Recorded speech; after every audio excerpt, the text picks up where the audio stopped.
하루에도 수백 개씩 쏟아지는 경제 뉴스들. 복잡하고 재미없고 깊이가 없어서 실망하셨습니까? 복잡한 건 쉽게, 쉬운 건 재밌게. 재미있는 건 깊게 전해드립니다. 뉴스는 이해다. 언더스탠딩. 유튜브에서 언더스탠딩을 검색하세요. 좋아요만 누른 당신 부끄럽군요. 구독 누르세요. 네, 네. 무신사 이야기를 오늘 해볼 거죠? 네 무신사.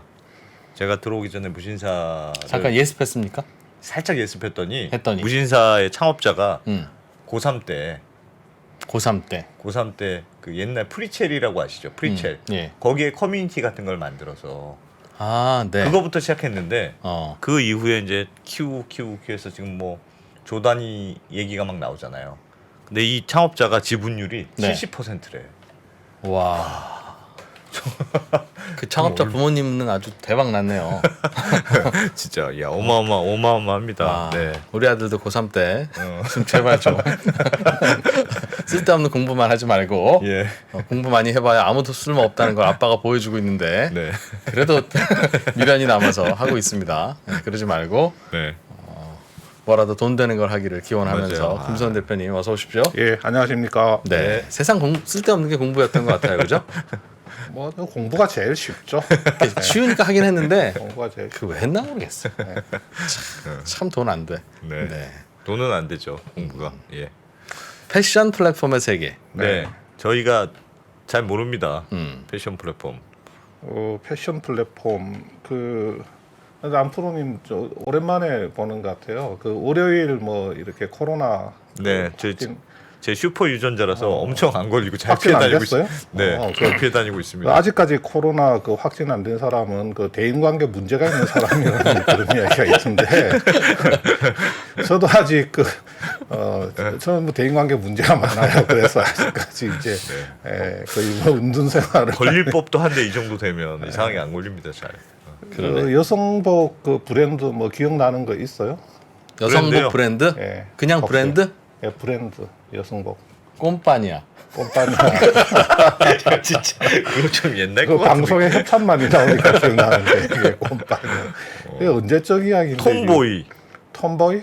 톰보이. 톰보이도 여성 의류 뭐 여성 의류 여성 많은 의류입니다. 편이죠, 아마. 톰보이. 예. 그것도 좀 맞는 것 같아요. 뭐 이렇게 하시네. 기억이 잘 안 납니다. 최근에 그 한국경제신문을 보니까 예. 그 이번 주에 상하 두 편으로 해서 그 폭풍 성장 그 패션 플랫폼의 명암 네. 이런 제목으로 시리즈를 한번 했더라고요. 네. 그래서 제가 또 뭐 패션 플랫폼에 개인적으로 뭐 이런 패션 플랫폼에 대한 관심이라기보다는 그 세상 만사에 다 관심을 가지고 들여다보다 보니까 요즘 안 그래도 이제 그 패션 플랫폼에 대한 이야기들이 한 2, 3년 전부터 계속 나오고 있거든요. 예. 그 기업 가치가 굉장히 많이 올라가고 있고 또 굉장히 비싼 값에 M&A가 되고 있는 네. 그런 상황인데 마침 그 한경에서 두 번 기사를 썼길래 제가 한번 읽어봤습니다. 예. 예, 예. 몇 가지만 간단하게 뭐 요약해서 말씀을 드리면 지금 우리나라 온라인 그 패션 그 시장의 규모가 49조 7천억이나 된답니다. 거의 50조 수준이라는 거예요. 그래서 저는 한 2, 30조 정도 되나 했는데 네. 뜻밖의 거의 50조 육박하고 있다. 그게 깜짝 놀랐고 그만큼 우리가 그 소위 그 온라인에서 옷을 네. 구매를 많이 한다는 겁니다. 그러고 네. 보니까 제가 구매하는 그 옷의 한 7, 80%도 사실 저도 온라인에서 구매를 하고 있어요. 예. 예. 1년에 50조 원이나 돼요? 네, 1년에 50조 원이 온라인에서? 온라인 플랫폼에서 우리나라가 거래가 5천만 명이잖아. 된다고 하는 네. 겁니다. 5천만 명이 1년에 100만 원어치씩 매년이 아니라 1인당 100만 원어치를 사야 네. 50조가 되는 50조인데. 건데. 어마어마한 거죠. 그럼 많이 사는 사람이 있는 거죠. 많이 사는 사람은 비싸게. 있는 거죠. 네. 싼 걸 사는 사람. 그래서 저도 사실은 굉장히 놀랐어요. 네. 이 숫자를 예. 보고 뭐 기껏 한 20조 뭐 그 정도 예상했는데 그 다음에 이러다 보니까 당연히 우리 그 패션 플랫폼 그 예. 몸값이 천정부지로 올라가게 되죠. 예. 그래서 이 패션 상품 거래의 무게 중심이 지금 온라인 쪽으로 플랫폼 쪽으로 굉장히 빠르게 이동하고 있다 그런 이야기고.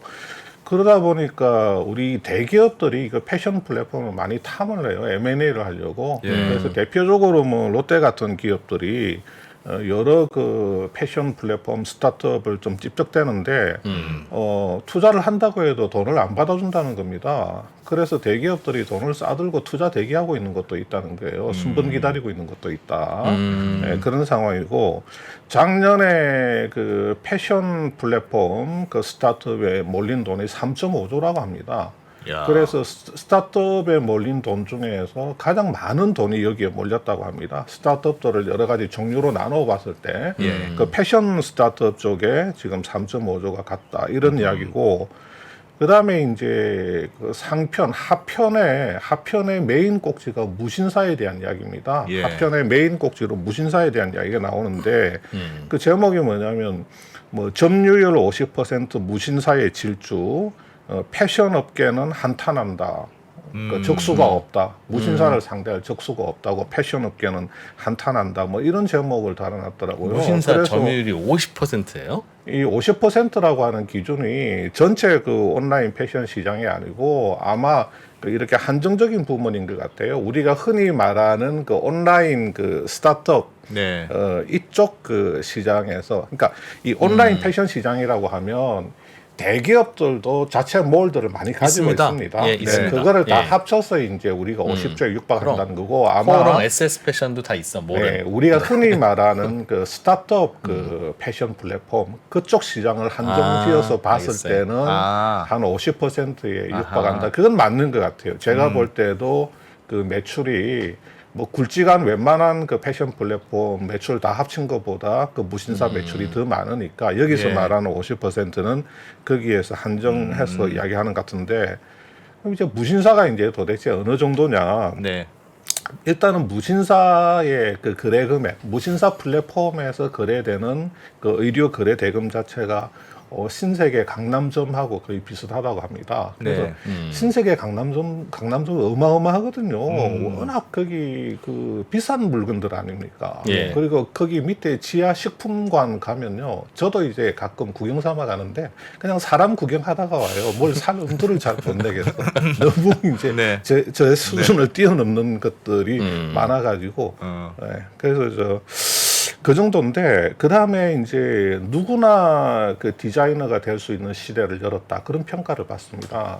지금 그 무신사에 입점해 있는 그 입점 업체 그 개수가 지금 6,000개를 지금 돌파했다 그러거든요. 예. 6,000개. 그러니까 이제 이 개인 디자이너들이 아무런 어떤 그 미천도 탄탄하지 못하고 뭔가 네트워크도 없는 그런 개인 디자이너들이 옷을 좀 제대로 디자인을 하고 해서 이제 무신사 플랫폼에 입점을 해서 한번 제대로 이제 이렇게 터지게 되면 이렇게 성장할 수 있는 그런 그 기회를 잡을 수 있다 그래서 누구나 디자이너가 될 수 있는 시대를 열었다 뭐 이런 평가를 받고 있죠. 근데 이제 마침 우리 그 신한금융투자의 그 박현진 수석 연구원이 3월 16일 날 그 무신사에 대한 그 리포트를 하나 내셨더라고요. 아, 예. 그래요?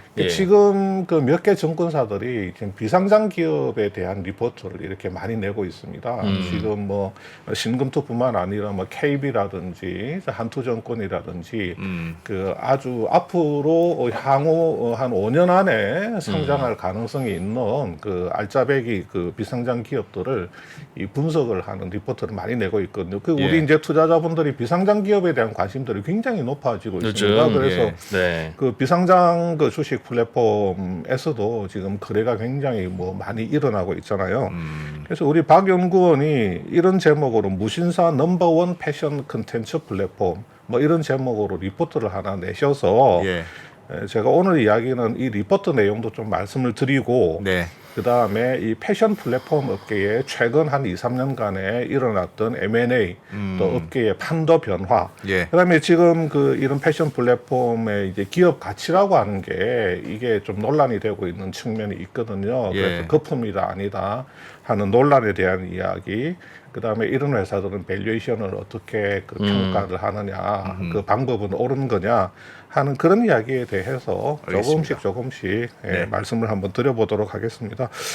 우선은 뭐 이제 패션 플랫폼의 대표 주자는 무신사인데 지금 뭐 무신사의 그 최저 기업 가치는 일단 1조로 보고 있습니다. 지금. 최저가요? 그래서 비상장 네. 그 유니콘이죠. 예. 유니콘은 이제 비상장 기업을 이제 유니콘이라고 하는 건데 지금 유니콘인데 작년 21년도에 무신사 플랫폼에서 거래된 그 규모가 얼마냐면 2.3조 정도 되거든요. 네. 지금 패션 플랫폼의 기업 가치를 이야기할 때 컨센서스가 대부분 총 거래액 정도를 그 기업 가치로 봅니다. 그러면 2.3조의 그 총 거래 금액이 있다 그러면 이 회사의 기업 가치를 한 2.3조 정도 수준으로 볼 수도 있다. 와. 이런 이야기거든요. 예. 물론 이제 이 총 거래 금액의 1배 정도를 본다는 것은 네. 1배? 좀 어감이 안 좋네. 그 1배 정도로 본다는 것은 네. 우리가 이렇게 M&A를 할 때는 이제 당연히 큰 프리미엄이 붙잖아요. 예. 그걸 기준으로 하다 보니까 이제 그 총 거래 금액의 그 한 배 정도를 본다는 이야기고 이게 뭐 실제로 뭐 IPO를 할 때는 또 어느 정도 밸류에이션이 될지는 그건 알 수가 없어. IPO를 할 때는 상대 가치 평가를 하니까 그 전 세계에 상장되어 있는 그 패션 플랫폼들의 그 밸류에이션하고 이렇게 무신사 밸류에이션하고 이제 맞추는 작업을 해야 되겠죠. 무신사는 아까 이제 안프로님도 말씀을 하셨는데 그 우리 창업자가 이제 조만호 씨가 고3 때 그러니까 2001년인가 뭐 2000년인가 그렇더라고요. 2001년 때 고3 때 공부는 별로 안 한 것 같아요. 고3 때 그 네. 무신사 무진장 뭐 신발 사진 많은데. 싸게 뭐 신발 그런- 사진 많은 곳. 신발 사진이 많은 곳, 무진장 신발 사진이 많은 곳 해서 아까 말씀드린 대로 그 프리첼의 그 네. 커뮤니티로 출발을 했잖아요. 예. 야, 이거 프리첼 참 추억 돋네요. 진짜 내 입으로 이야기는 했지만 언제쯤 불체리야. 네. 진짜 이거 프리첼이 뭐 거의 고조선 말년에 그 헤드 프리첼에서 소규모 커뮤니티로 시작을 했는데 네. 그 당시에 그 흔히 말하는 그 스트릿 패션이라고 하는 게 우리 국내에서는 접하기 어려웠는데 우리 그 조만호 창업자가 어디서 어렵사리 이제 그 해외 스트릿 패션 사진들을 많이 또 이렇게 올려주고 하면서 이 강남 일대에 그 좀 그 해외 문물을 좀 빨리 접했던 것 같아요. 우리 그 조만호 창업자가 그래서 이런 그 강남 일대에 좀 해외 선진 문물에 일찍 눈을 뜬 그 10대, 20대들이 여기에 엄청나게 그 많이 들락날락했다는 거예요. 이 커뮤니티에. 그래서 이 친구들을 페피라고 불렀대. 페피. 패션 피플이라 그래가지고 페피라고 불러서 페피들의 놀이터다 뭐 이렇게 알려졌다는 겁니다. 근데 이제 2003년에 그 무신사 닷컴으로 업그레이드를 하고 네. 또 이제 몇 년 뒤에 웹 매거진을 발행을 합니다. 그 뭐 무신사 매거진이라고 하는 웹 매거진을 또 발행을 해요. 그러니까 이 창업자가 굉장히 선진적인 인물입니다. 그러니까 불과 그 고3 때 이걸 만들고 그 다음에 20대 때 이제 그 당시에 웹 매거진을 이렇게 만들고 예.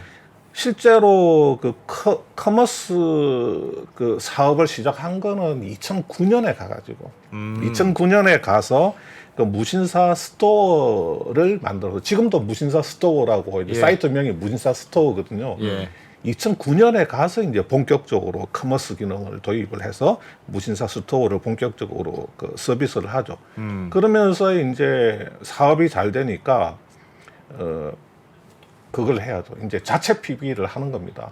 이게 잘 되면 플랫폼에서 잘 되면 자체 PB 사업에도 욕심을 내게 돼 있거든요. 그 얼마 전에 쿠팡 그 네. 자체 네. PB 그 리뷰 조작 사건 때문에 조금 네. 지금도 시끄럽지 않습니까? 예. 여기 저 권오현 변호사가 와가지고 또 한참 말씀을 하신 것 같은데 네. 이 무신사도 2017년에 무신사 스탠다드라고 하는 그 자체 브랜드를 그 출시를 합니다. 근데 무신사 스탠다드라는 자체 브랜드 상품이 지금 또 이렇게 잘 성장 속도가 굉장히 빠르게 올라가고 있어요. 그 무신사에 패션 플랫폼의 그 일반적인 수익 구조는 거의 뭐 비슷하기 때문에 예. 이 패션 플랫폼의 대체적인 수익 구조가 어떻게 되어 있는지 그걸 그림을 통해서 예. 한번 무신사 사례를 통해서 조금 한번 보여드릴게요. 자, 이게 무신사 사례입니다. 예. 우리 그림을 한번 보시면 매출의 종류가 세 가지입니다. 네. 그래서 수수료 매출이 있고 예. 상품 매출이 있고 제품 매출이 있죠. 예. 이 상품 매출은 우리가 이제 사입 매출이다.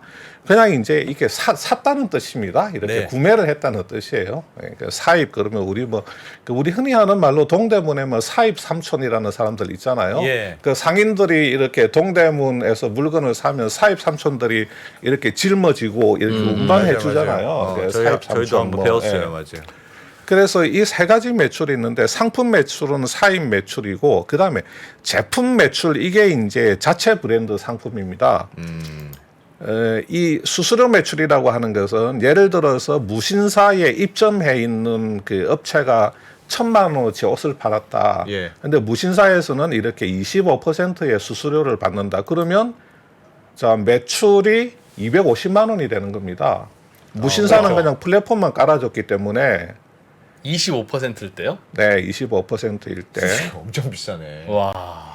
패션 플랫폼들 수수료가 대부분 다저 정도 20에서 30% 사이입니다. 일반적으로. 와. 예, 20에서 30% 사이입니다. 그래서 백화점 많이 뗀다고 뭐 40% 넘는다고 욕하고 그랬는데 비슷비슷하네요. 뭐 여기는 아마 백화점보다는 우리 좀 싸다. 저 백화점이나 홈쇼핑보다는 좀 낫지만 조금 낫네요. 조금. 패션 그러니까 이게 종류별로 예를 들어서 우리 일상생활용품 같은 것들 있잖아요. 예. 이런 거는 10% 언더입니다. 10% 언더고 의류가 제일 많이 남아요. 그 공정거래위원회 조사에서도 보면 예. 의류 마진이 제일 많이 남습니다. 특히 의류가 이게 계절성을 많이 타고 유행을 많이 타다 보니까 예. 사실은 재고 땡 처리를 또 많이 들어가요. 그렇다 보니까 탈 때 좀 수수료를 넉넉하게 그 입점업체들도 자기들도 이제 좀 뭐 원가 대비해서 많이 예. 남기기도 하고 어쨌든 간에 근데 영업이익률이 그럼 25% 정도 되는 거네. 그러니까. 이런 구조로만 가면 영업이익 이게 그건 이제 요거는 뭐냐면요. 아니 뭐 물론 다른 비용도 당연히 그렇죠. 있긴 요거는 하겠지만. 저렇게 받아도 적자일 수도 있어요. 그렇죠. 적자일 수도 있죠. 어. 입점업체가 이제 직원들 옷을 100명 해가지고 했는데 그렇죠. 1,000만 원만 팔리고 우리가 그렇잖아 우리가 지금 여기는 뭐냐면 입점업체가 1,000만 원어치를 팔면 예. 수수료가 25%니까 이 수수료만 매출을 잡는 겁니다. 그래서 네. 무신사가 매출을 250만 원 잡고 매출 원가는 없죠. 빵이죠. 예. 그렇지만 이제 이 밑에 단에 가게 되면 그렇겠죠. 회사 직원들 급여, 뭐 임차료, 뭐 온갖 것들, 복리후생비들 다 들어가니까 영업이익률은 당연히 이것보다는 많이 떨어지게 되죠. 출연료 뭐. 그렇죠. 그 다음에 이제 그 출연료 좀 올려주십시오. 그리고 이제 그 다음에 이 상품 매출이라고 하는 것은 그 브랜드 의류를 사오는 겁니다. 네. 사입을 해오는 겁니다. 예. 무신사가. 그래서 브랜드한테서 그 사람 브랜드 의류를 800만 원에 사와서 사입을 해서 1,000만 원에 팔면 요거는 이제 매출은 1,000만 원이고 매출 원가가 800만 원이 아하. 되겠죠. 그죠? 네. 제품 매출은 뭐냐면 PB 매출은 뭐냐면 어떤 그 제조 시설을 갖춘 업체에다가 옷 제작을 의류 제작을 의뢰를 합니다. 이렇게 만들어서 납품을 해다오. 그럼 이제 그 700만 원의 납품을 받죠.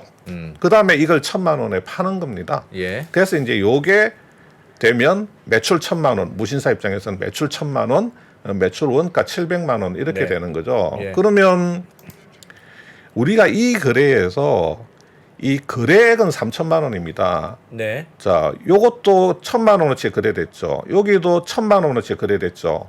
여기도 1,000만 원어치 거래됐죠. 네. 그러니까 거래액은 3,000만 원인 겁니다. 예. 그래서 GMV, Gross Merchandise Volume, 네. 요거 거래액은 3,000만 원어치의 의류가 거래된 겁니다. 그래서 거래액이 얼마냐? 그러면 거래액은 3,000만 원인 거죠. 그래서 이걸 다른 말로 그냥 총 매출이라고 표현을 하기도 합니다. 예. 그냥 총 매출 하기도 하는데 요즘은 총 매출이라는 단어보다는 GMV 좀 있어 보이거든요. 영어를 써주면. 그 다음에 GMV 또는 이제 뭐 거래액, 총 거래액. 그래서 이게 3,000만 원이 되는 거고. 네. 요거는 재무제표 상의 매출액이 아닙니다. 요 총 거래액은 재무제표 상에 들어가는 그 매출은 순매출이라 그래서 250, 1,000 하면 그러네요. 2,250. 예. 요게 재무제표에 매출액 되어 있는 거는 2,250만 원입니다. 알겠습니다. 예. 예. 그래서 요건 다른 말로 그냥 순매출이다. 이렇게 이제 이야기를 하게 되는 거죠. 그래서 다시 정리를 하자면 수수료 매출은 어디서 발생되느냐? 위탁 브랜드에서. 자, 브랜드에서 이 플랫폼에 그 옷을 이제 그 판매를 위탁한다고 그렇게 볼 수가 있는 거죠. 예.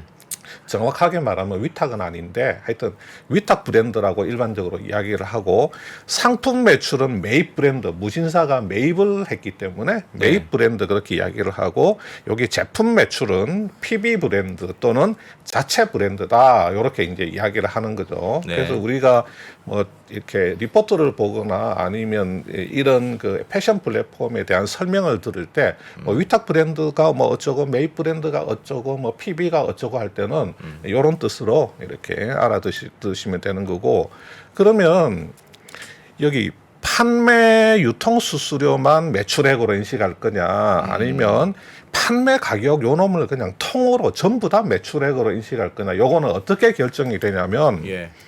재고 리스크를 누가 떠안느냐 무신사가 떠안느냐 입점업체가 떠안느냐 재고 리스크를 아니면 무신사가 그 납품해달라고 의뢰한 제조업체가 떠안느냐 예. 그러니까 재고 리스크를 누가 떠안느냐 그리고 무신사 입장에서 반품이 얼마나 자유로우냐 여기에 따라서 만약에 재고 리스크를 무신사가 떠안는 것 같으면 이거는 판매 유통 수수료만 매출액으로 인식을 하는 게 아니고 예. 판매 가격을 다 통으로 매출로 그렇게 인식을 해야 되는 겁니다. 네. 예, 재고 리스크를 자기 상품인 거예요. 재고 리스크를 내가 떠안는다는 것은 이거는 내 상품인 겁니다. 예. 그러면 내 매출액을 그렇죠. 잡아야 예. 그러니까 그 연애할 때도 이 재고 리스크를 떠안으면 이 사람이 내 남자고 이 사람이 내 여자인 겁니다. 네. 네. 그래서 재고 리스크를 누가 떠안느냐 여기에 듣고 따라서 나니까 재고 리스크가 엄청난 큰 리스크라는 게 확 다가오네요. 좀 뭐 부적절한 표현인 것 같습니다만은 하여튼 그다음에 반품이 재고가 언제나 무서운 거구나. 자유롭다. 결혼하고 나서도 언제나 반품이 그 자유롭다. 뭐 이런 네. 남편도 자유롭진 반품이 않은데? 자유롭다. 어. 와이프도 반품이 자유롭다. 하여튼 이 재고 리스크를 누가 떠안느냐, 반품이 예. 얼마나 자유롭느냐 여기에 따라서 재고 리스크를 내가 떠안으면 내 상품인 겁니다. 근데 반품이 너무 자유로우면 내 거 아닙니다. 이거. 내 거 아니에요. 그렇죠. 내 건데 왜 반품을 해? 내가 그렇지. 책임져야지. 그렇지. 죽든 살든 어떻게 하든지 데리고 살아야 되는 거죠. 아. 그래서 만약에 입점업체의 그 물품의 배송이나 재고 관리나 반품 업무를 무신사가 해준다고 칩시다. 네. 입점업체 편의를 위해서. 예. 그러면 이 무신사가 이 판매 가격을 의류 판매를 통으로 매출액으로 인식을 해도 되느냐? 그건 아니에요. 왜냐하면 재고를 관리해 준다고 하는 거하고 재고 리스크를 떠안는다는 거는 이건 다른 이야기입니다. 그렇죠. 예. 아. 예를 들어서 우리 쿠팡이 입점업체들 그 물류 서비스 많이 해줍니다. 예. 입고하는 거, 뭐 배송, 재고 관리, 반품 업무까지도 다 해줍니다. 그렇다고 해서 그 쿠팡이 그 이렇게 그 플랫폼에 입점업체들이 파는 그 물건을 안 팔리면 쿠팡이 그걸 재고로 그 떠안는 건 아니거든요. 재고 관리하는 네. 직원이 재고 리스크를 떠안는 건 아니죠. 네, 그건 아니기 때문에 퇴사하면 그 말이지. 그래서 유통업체의 그 매출 인식에는 이런 부분이 있다 하는 걸 좀 아셔야 됩니다. 그래서 이 유통업체의 재무제표상에 나타난 매출만 보고 그 회사를 판단하는 건 굉장히 어려워요. 왜냐하면 이제 여기 그림에서 보시는 것처럼 자 A 플랫폼은 4만 원에 사입한 정수기 10대를 판매를 했다. 그러면 한 대당 5만 원에 판매를 하면 어떻게 됩니까? 매출 50만 원이죠. 네. 4만 원에 10대 사입했으니까 매출 원가 40만 원이죠. 네. 그러면 매출 이익이 10만 원 날 거 아닙니까? 네. 근데 이 B 플랫폼은 여기는 입점업체가 정수기 10대를 한 대당 아이고. 5만 원에 팔았고 이 플랫폼이 판매 수수료로 20%를 뗐다 그러면 예. 여기는 매출액이 10만 원이에요. 플랫폼 그러네. B 플랫폼은 그러면 매출 원가는 없죠. 그래서 매출 이익이 10만 원이 되겠죠. 그죠? 예. 이 두 회사의 매출액 차이가 5배 차이 나지 않습니까? 예. 그런데 총 거래액은 GMB는 모두 다 50만 원이란 말이에요. 네. A 플랫폼이나 B 플랫폼이나 이 A 플랫폼이 어마어마하게 장사가 잘 되고 B 플랫폼은 안 된다. 그건 아니죠. 이 플랫폼에서 얼마나 활발하게 소비자들이 얼마나 이 플랫폼에 많이 들어와서 여기서 제품을 구매를 하는가 예. 하는 게 이 플랫폼의 가치인 거거든요. 그래서 B 플랫폼보다 A 플랫폼의 매출액이 50만 원, 여기가 엄청나게 잘 되네. 그래서 여기가 밸류에이션이 굉장히 높네. 이렇게 판단을 하기가 어려운 겁니다. 객관적으로. 그렇게 네. 비교를 하면 안 되고, 그나마 GMB를 가지고 비교하는 게 좀 객관적인 비교가 이렇게 예. 될 수가 있는 겁니다. 자, 그래서 이 그림은 나중에 설명드릴 테니까. 네. 예, 이제 그러니까 뭐 이게 패션 플랫폼의 이제 매출 이익 구조에 대해서는 알겠습니다. 이제 알게 되셨죠? 그렇게 생각하면 2조 얼마라는 게 총 거래 방금 들 GMP. 예, 저 그림은 내리셔도 될 것 같은데요. 예. 네. PD님 잠깐 딴 생각 중이었는데. 예. 예. 그래서 그러면 거기에는 수수료 사실은 매출액으로 잡아야 되는 게 수수료로 잡아야 되니까 말씀하셨던 무신사가 2점 얼마의 총 네. 거래액에는 네, 총 거래. 실제 매출액으로 안 잡히는 금액들이 있다는 아, 뜻이네요. 있죠. 그래서 GMB의 25%에서 35% 사이가 재무지표상에 나타나는 매출이라고 보시면 크게 틀리진 않습니다. 아. 대충. 예. 대충 그 레인지 안에. 네. 예.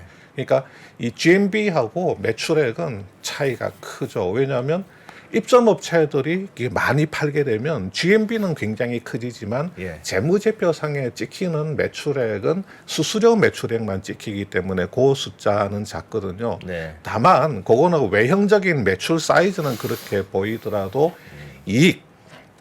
이익은 뭐 그 사입의 형태건 아니면 뭐 위탁 브랜드 네. 이렇게 플랫폼 그 판매 수수료 형태건 이익에는 그렇게 영향을 안 주는 겁니다. 알겠습니다. 예. 그래서 이제 저런 구조로 돼 있고요. 아까 말씀드린 것처럼 뭐 무신사 입점 브랜드가 지금 한 6천 개가 넘는데 네. 아마 저기 제일 상층권에는 뭐 이제 우리 잘 아는 뭐 커버낫이라든지 그다음에 이제 내셔널 지오그래픽, 예. 예, 내셔널 지오그래픽 그거 더 네이처 홀딩스인가요? 거기서 만드는 브랜드 아닙니까? MLB 이거. 압니다. 그거 모르세요? 압니다. 전혀 모르는. MLB 예. 내셔널 지오그래픽 압니다. 그다음에 이제 This is ever that 하는. 그건 잘 모르겠습니다. 아, 그게 잘 몰라요? 아니 근데 이 무신사가 진짜 대단하다고 느낀 게 예전에 무슨 리포트를 하나 봤더니 패션 업체들이 막 많잖아요. 예, 근데 예. 패션 업체들이 요즘 잘 나가느냐 못 나가느냐를 평가할 때 이 회사의 브랜드의 평판이 떨어지고 있다. 그걸 볼 때 무신사 순위를 근거로 얘기하더라고요. 그러니까 무신사 예. 순위에서 얘가 원래는 한 5위권에 있었던 브랜드인데 10위 밖으로 벗어났다. 이거 굉장히 심각한 거다. 무신사에는 모든 옷이 다 있어요, 그럼? 모든 옷이 브랜드가 다 있는지는 있어요? 모르겠습니다만 모든 옷이 다 있지는 않습니다. 당연히 다 있지는 않죠. 그럼 예를 그게 들면 되게 안 쓸 중요한 수도 기준으로 없죠. 브랜드 삼더라고요, 옷들도 그거를. 있습니까? 브랜드 옷들도 있죠. 무신사에? 당연히. 당연히 있죠. 그러니까 MLB 무신사의 그것도 다 브랜드잖아요. 브랜드, 그러니까 무신사의 예컨대 뭐 나이키 나이키가 바람막이 무신사에 있어요? 나이키, 나이키도 있어요. 아디다스 다 있어요. 뭐 다 있죠. 예. 다 있어요? 예. 다 다 있습니다. 있어. 예. 진짜 한 번도 안 들어가봤구나 정말. 그 사이트는 외형적으로 보면 약간 허접해 다 보일 있어요? 수도 있습니다. 별거 없거든요. 그 사이트가 뭐 이렇게 옷만 쭉 나열해놓은 그런 사이트인데, 네. 근데 아까 안프로가 말씀하신 대로 내 브랜드의 옷이 무신사에 입점해 있는데 여기서 순위가 떨어진다. 그거는 이제 입점업체 입장에서는 굉장히 치명적이죠. 무신사에서 잘 팔리는 옷은 우리가 대부분 그 10대, 20대들 사이에서는 굉장히 그 인기 있는 옷이다. 근데 이 순위가 굉장히 짧습니다. 그냥 네. 순식간에 쭉 빠지기도 하고 몇 달 전에 최상위권에 있다가 어느 날 소리 소문 없이 그냥 사라지기도 합니다. 그냥 예. 아, 실종. 그냥 브랜드 눈에 안 보이는 실종됐다가 거는 갑자기. 뭐 야산에서 안매장된 채로 발견되고 뭐 이런 그런 이제 그러니까 이게 죄송합니다 좀 오버해서 그만큼 이렇게 빨리 예. 그 이런 그 트렌드가 변하는 경우들이 많기 때문에 네. 작년 내내 1등하다가도 올해는 그 흔적도 안 보이는 그런 브랜드도 있을 수가 있고요. 그래서 무신사의 그 순위 같은 걸 또 되게 중요하게 그 생각을 하기도 합니다. 예. 2020년도에 무신사 연결 매출이 한 3,300억 정도 됐는데 영업이익이 한 450억 정도 나왔거든요. 예. 2020년도에 2015년 이후로 연 평균 매출 성장이 한 60% 정도 됩니다.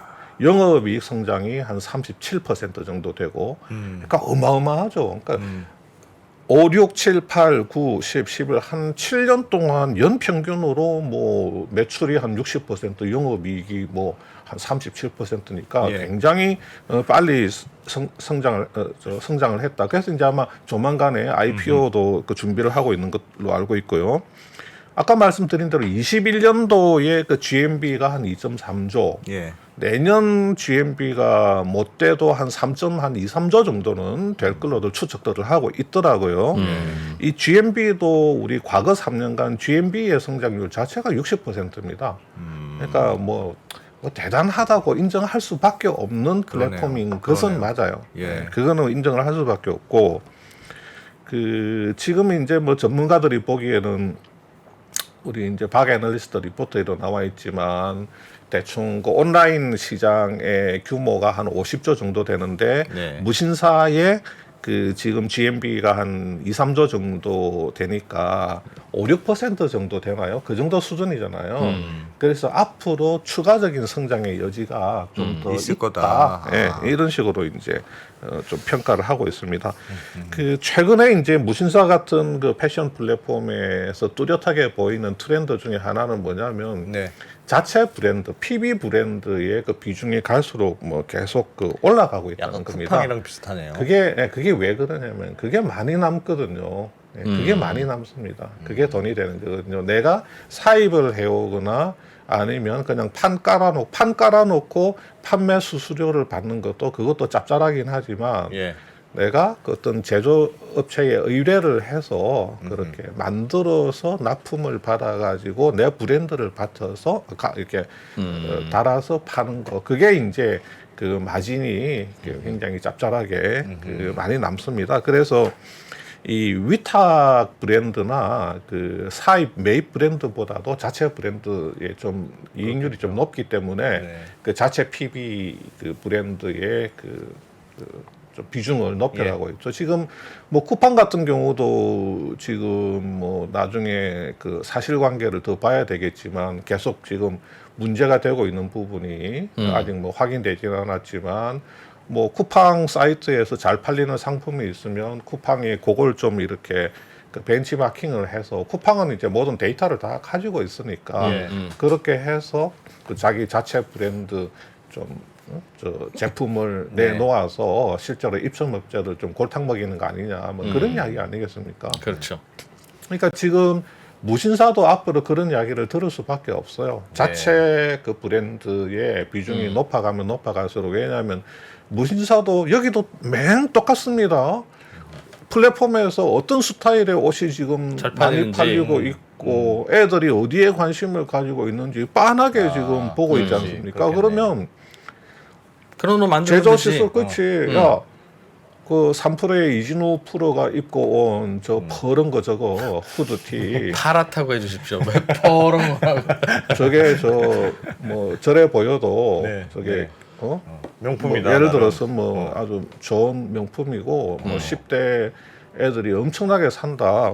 뭐 무신사의 데이터가 그냥 실시간으로 집계될 거 아닙니까? 그러면 제조업체에 이거 사진 찍어서 이거 똑같은 거 빨리 만들어라고 하면 뭐 옷 그거 만드는 거 후드티 하나 뭐 하는 거야 뭐 어려운가요? 그러니까 지금 무신사도 어떻게 행동하느냐에 따라서 이 PB 비중이 높아가면 높아갈수록 지금 쿠팡에서 일어나고 있는 그런 논란들, 예. 그게 없으리라는 보장이 없는 거죠. 그 충분히 일어날 수가 있습니다. 지금 2020년도에 그 GMB 기준으로 보면 위탁이 80%, 그 다음에 그 상품, 그 사입의 10%, 그 GMB 기준으로, 네. 그 다음에 그 PB가 10%, 그러니까 10% 비중밖에 안 되지만 이게 네. 뭐 몇 년 안에 20%, 30% 이상 올라갈 수도 있는 겁니다. 야. 그건 어떻게 생각하세요? 예를 들면 그래 이런 파란색 후드티가 잘 팔려. 뭐 35,000원에 팔아. 근데 어떻게 만든지 뻔해. 파는 사람도 어딘가에서 이렇게 만들었을 거 아니겠어요. 네. 그렇죠. 본인이 창조한 게 아닐 테니까 네. 모르겠습니다. 어디까지 그 창조를 인정해줘야 될지. 그래서 10원 싸게 팔아. 뭐 1,000원 싸게 팔든지 1,000원 싸게 팔고. 아니면 같은 값에 팔더라도 디자인을 조금 바꿔서 잘 보이는 곳에 놓을 수 있잖아요. 네. 그렇죠. 플랫폼은. 그렇죠. 그렇게 해서 팔면 나쁜 겁니까? 어떻게 봐야 되겠어요? 앞으로 그런 일 많을 것 같아서 앞으로 그런 일이 같이 판단을 해야 될것 같은데? 많을 지난번에 텐데. 공정거래위원장은 사실 그런 거 가지고 심판이랑 선수를 같이 뛰는 거는 근본적으로 문제가 있다. 그러니까 플랫폼이 네. 플랫폼의 역할에 그치지 않고, 그러니까 플랫폼이 사실은 판을 장악하고 있는데 예. 플랫폼 회사가 PB 상품이나 그렇게 팔기까지 같이 하면 자기 상품을 팔면 심판이랑 선수 그 공정위원장 멘트였죠. 심판이랑 선수랑 같이 하는 거는 좀 그렇다. 근데 현대건설이 리바트 가구 만들어서 아파트에 신발장 넣고 했잖아요. 전통적으로. 했죠. 우리가 만들어서 파는 게 더 좋으니까 만들었지. 소비자한테 좋은 거 주겠다는데 그거를 플레이어가 뛰던 심판이 뛰던 무슨 상관이냐. 소비자가 판단하는 건데. 근데 뭐 너무 원칙적인 이야기 같지만 그 적절한 수준에서 뭐 하면 아니 왜 적절한 수준이. 예, 적절한 수준이 어디냐 하는 뭐 부분에서 또 논란이 있을 수 있겠지만 제가 생각할 때는 아까 뭐 선수와 심판으로 같이 뛰는 부분 있잖아요. 네. 이게 지금 우리 이커머스에서도 네이버에서도 일어날 수 있는 논란입니다. 네이버가 대표적으로 선수 겸 심판 아닙니까? 네이버 같은 경우가 대표적인 그 사례라고 볼 수도 있죠. 네. 그러니까 지금 이런 플랫폼이 갈수록 힘이 커지고 그다음에 그 IT 기술이 발달해서 이 플랫폼에서 일어나는 모든 데이터들이 여기에서 다 분석이 되는 것 같으면 빨리 우리 입점업체들이나 이런 신예 디자이너들한테 예. 그런 정보를 공유를 해서 빨리 트렌드에 맞게 옷을 만들어서 저 사람들이 돈을 많이 벌고 저 사람들이 돈을 많이 벌면 플랫폼으로서 나도 돈을 많이 버는 거 아닙니까? 저 사람이 돈 많이 벌면 나는 수수료를 챙기든지 뭘 할 수가 있잖아요. 그런데 근데 내가 나서서 AI 데이터를 분석해서 만들어 버리면 저 사람들은 죽는단 말이에요. 예.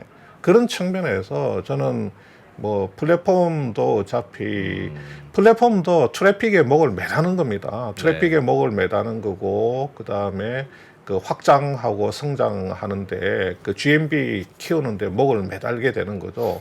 그런데 이런 플랫폼이 전부 그런 디자이너들이 다 입점을 해서 플랫폼에 이 그 파워를 만들어 주는 건데 예. 6,000개의 입점 업체들이 이 플랫폼의 파워를 만들어 주고 그 무신사가 이 입점 업체들 이 파워를 가지고 저기 그 회사를 밸류에이션을 높여 나가는 건데 네. 그 입점업체들이 타격을 받을 수 있을 정도의 수준으로 그 자기를 자체 PB 사업을 하는 것은 그것은 뭐 그 수준이라는 걸 하기가 어려운 게 예. 자체 PB로 단 한 벌만 만들더라도 그 한 벌과 유사한 거 만들던 업체는 죽음이잖아요. 그렇죠. 그럼요. 이들 이에게 하우스를 이분 만들던- 입장에서는 우주가 그렇죠. 사라지는 거지. 그렇죠. 적당히 맞습니다. 할 수 있는 게 어디 있습니까? 한 벌만 만들어도 이분은 죽는 거지. 한 10명 정도까지는 죽여도 된다는 뭐 이런 비율이 있을 수 그런 없잖아요. 뭐 절대적인 그 수치를 뽑아낼 수는 없죠. 그러니까 네. 전체적으로 봤을 때 아까 말씀드린 대로 지금 GMB의 10%가 이제 PB 수준이니까 네. 마이무트 아이가 됐다. 저기 GMB의 10% 자체 PB 이것은 뭐 무신사도 지금 이 정도는 네. 그 인정을 해준다 이렇게 돼야지 이게 20% 30%까지 가게 되면 그건 좀 근데 이게 한 10% 정도인지 몰랐네요. 이게 들어오기 전에 무신사를 한번 들어가 보고 왔는데 네. 그 브랜드 아까 말씀드렸던 순위가 쫙 있잖아요. 근데 항상 1위가 그 무신사 스탠다드예요. 그럴 수밖에 그러니까 없죠. 무신사 잘 높여야 스탠다드가 제일 잘 팔리는 거지. 그러니까 그 비중은 뭐 작긴 하더라도 네. 잘 팔릴 수밖에 없긴 잘 없어. 팔릴 것 같으니까 만들었겠죠. 잘 팔린 거꾸로. 거 찍어서 만드는 거지. 그렇죠. 제일 잘 팔릴 것 같은 걸 딱 찍어서 만드는 거죠. 근데 그게 세상에 좋은 브랜드들 중에 그렇게 안 하는 브랜드가 어디 있습니까?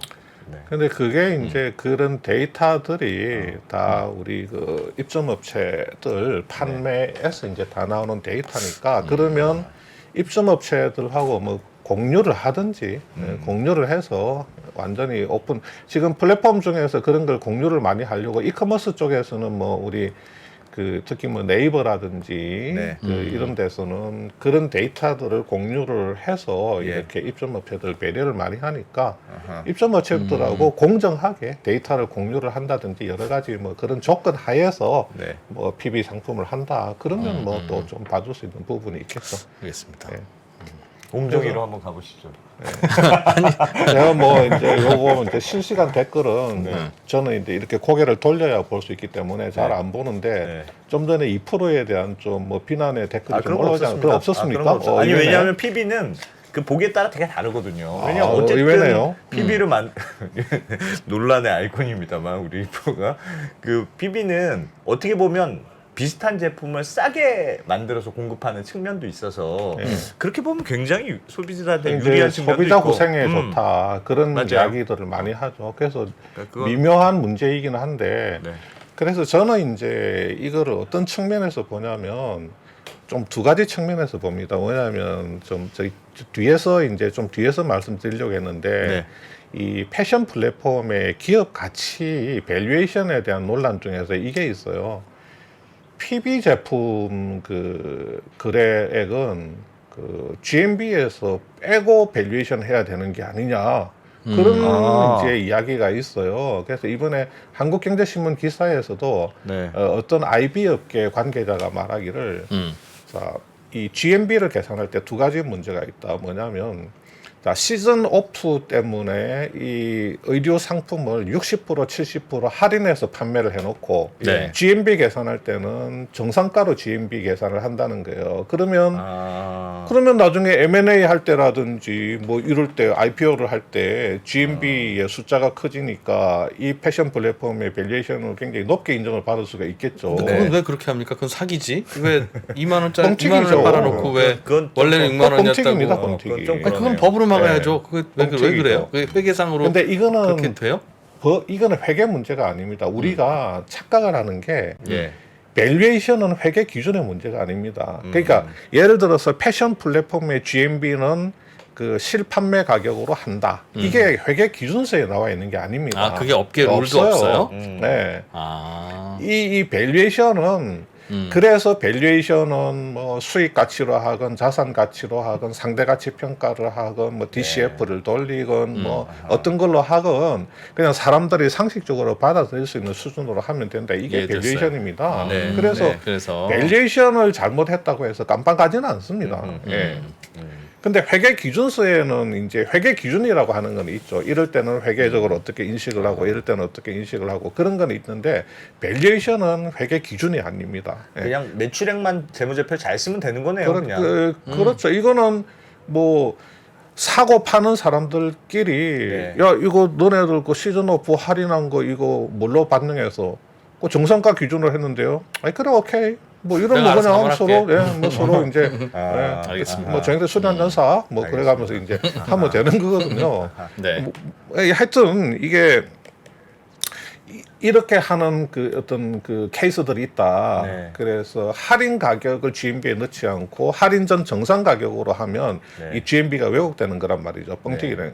그다음에 두 번째가 뭐냐면 PB 상품 비중이 좀 높은 그런 플랫폼들이 있는데 PB 상품은 빼야 된다. 이렇게 이야기를. 근데 저는 왜 거기에 그래요? 동의를 못 하는 거예요. 그걸 빼야 되는데. PB 상품은 기사에서도 완전히 자기 거 아니에요? 완전히 자기 거라고. 자기 보고 거죠. 있어요. 자기가 재고 리스크를 안고 예. 하게 되는 거죠. 그래서 무신사가 PB 사업 매출이 올라가면서 재고가 많이 늘어났습니다. 그러니까 뭐냐면 저는 PB 그 매출, PB 판매 가격은 이 GMB에서 빼야 된다는 그 주장은 저는 공감을 못 하겠다는 거죠. 엄연히 소비자들이 들어와서 무신사 스탠다드 상품을 선택을 해서 산 거기 때문에 그거는 당연히 그 GMB 그 계산에서 저기가 포함이 돼야 되는 거죠. 근데 다만 이제 밸류에이션 하려고 하면 그냥 거래 중개에게 중개 수수료 매출만 가지고 네. 매출의 몇 배 이렇게 밸류에이션을 기껏 해놨는데 음. PB로 판 매출이 들어와 버리면 종류가 다른 매출이잖아요. 그래서 뭐 그럴 거면 김 대표님 말씀하셨듯이 이 플랫폼 중개 수수료 매출에 대해서는 밸류에이션을 별도로 하고 PB는 일종의 PB 의료회사라고 이거는 그냥 생각하고. 옷장사니까 그렇지. 옷장사라도 좀 했네. 그러니까 뭐 멀티플은 별로 안 주더라도 뭐 조금 반영해서 더해주면 되는데 두 번 하기 귀찮은 거지. 섞여 있으니까. 그러니까 이거 좀 들고 오지 마라. 이거 들고 오지 마라. 이거. 어차피 이제 뭐 수수료 매출 또 뭐 사입 매출 또 이제 PB 매출 종류가 다른 거를 예. 그냥 판매 가격으로 환산을 시켜가지고 그래서 GMB라고 하는 지표로 통일을 시켜버린 거잖아요. 예. 근데 이제 뭐 2% 이야기대로 야 그러면 그 GMB 계산을 할 때 우리가 수수료 매출로 인식된 거는 이거는 그 판매 가격으로 환산해서 온전히 GMB로 반영을 시켜주고 예. PB로 판 거 이거는 조금 그렇다. 그래서 PB로 판 거는 여기 GMB 계산을 할 때 조금 디스카운트를 하자. 예. 뭐 이런 식으로 이게 이 쌍방간에 만약에 M&A를 한다면 쌍방간에 그게 이제 인정이 되면 되는 건데 이게 문제는 예를 들어서 이 회사가 IPO를 하면서 시장에 주식을 공모를 하고 할 때 어떤 이런 식의 그 정상 판매가보다 할인돼서 판매된 게 어떤 GMB에 들어간다든지 예. 해서 그렇게 밸류에이션 돼가지고 뭐 이렇게 그 주당 공모 가격을 높인다든지 그런 일이 있어서는 안 되는 거고 그다음에 좀 전에 말씀드린 대로 PB로 판매한 의류 가격들은 전부 다 GMB에서 드러내야지 맞다? 그 주장은 저는 약간 솔직히 말씀드리면 약간 황당한 주장이에요. 제 기준에서는. 그게 엄연히 그 IB 관계자의 말이 뭐냐면 플랫폼은 셀러하고 소비자들, 컨슈머하고 셀러들을 연결시켜서 부가가치를 창출하는 게 역할인데 지가 그렇지. 만들어서 지가 팔면 어떡하느냐. 그 이야기는 패션 플랫폼의 어떤 사회적 의무, 어떤 그런 거와 관련되는 문제인 거지. 밸류에이션이랑 관계된 이 게 회사의 아닐까. 밸류에이션을 매기는 데 있어서 왜 그 셀러하고 그 그렇지, 소비자 섞어서 간에 하는 게 맞는데 네. 바이오 회사가 화장품도 팔잖아요. 그렇죠. 그럼 화장품 매출 좀 빼줄래? 우리가 밸류에이션 할 때 헷갈려. 그것까지 섞으면 이상해지잖아. 열심히 살고 있는 건 알겠는데 그냥 네. 정상 참작만 할게 네. 하는 그런. 최근에 이제 최근 한 2, 3년 사이에 이 패션 플랫폼들의 M&A가 좀 많이 일어났습니다. 밸류에이션은 어떻게 합니까? 밸류에이션들이 이제 실제로 보면 작년 4월 달에 우리 그 신세계 그룹이 예. 그 W 컨셉이라고 하는 그 여성 그 패션 플랫폼 중에서는 이제 1위 업체인데 네. W 컨셉이라고 하는 패션 플랫폼을 인수를 할 때 그때 GMB 한 1.1배 정도를 맞췄어요. 보통 예. 진짜 1배 예. 정도로 주는군요, 그러니까. 그게 이제 그 전체 신세계 거래되는 그렇죠. 이래저래 거래되는 신세계의 그 W 컨셉 지분 100%를 판 거는 IMM이라고 하는 사모펀드가 팔았는데 이 사모펀드가 W 컨셉을 살 때도 예. GMB 900억 수준이었을 때 1,000억 주고 샀거든요. 그 다음에 이 신세계 이제 정확하게는 쓱닷컴이 샀는데 여기도 GMB 2,000한 3, 400억 나오는 거를 2,000한 6, 700억에 사가지고 대충 1.1배 정도. 그러니까 약간 1배 정도? 여기 한 배 정도 왔다 갔다 하는 그 거래액에? 사이가 이제 기대해서? 어느 정도 그 업계에서 그냥 컨센서스로 그렇게 그런 모양이네. 예, 그렇게 되는 것 그러면 같고요. 거래액을 높이는 게 플랫폼들 입장에서는 중요하죠. 엄청 중요하네요. 거래액이 그럼요. 많으면 수수료도 많이 떨어지니 어. 뭐 이렇게 리니어하게 비례한다고 보는 걸 텐데. 그것도 그렇고 어. 또 거래액이 많아 보이게 하려고 많아 보이는 게 또 예, 예. 중요하긴 하겠네요. 예. 어쨌든. 그래서 이제 거래액이 많아 보이게 하려고 뭐 원래는 이런 상품만 취급하고 있었는데 뭐 이런 상품도 뭐 취급을 하면서 뭐 이렇게 GMB를 키운다든지 그런 것도 할 수가 있죠.